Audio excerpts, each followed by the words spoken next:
నంద్యాల ఉప ఎన్నికల్లో బోగస్ ఓటర్లు లేకుండా ఉండేలా చర్యలు తీసుకుంటున్నట్లు కర్నూలు జిల్లా కలెక్టర్ సత్యనారాయణ తెలిపారు. ఈ రోజు నుంచి నంద్యాల ఎన్నికలకు నామినేషన్ల ప్రక్రియ ప్రారంభమైందని ఆగస్టు 5వ తేదీ చివరి రోజు అన్నారు.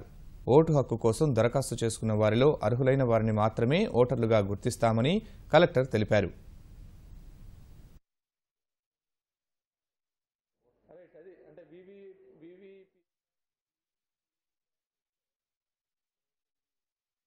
లాస్ట్ డేట్ ఆఫ్ ఫైలింగ్ నామినేషన్కి 10 రోజులు ముందు ఉన్నటువంటివన్నీ కూడాను మనం తీసుకోవడానికి అవకాశం ఉంది. బోగస్ వాటర్ని ఎట్టి పరిస్థితుల్లో అలౌ చేయం.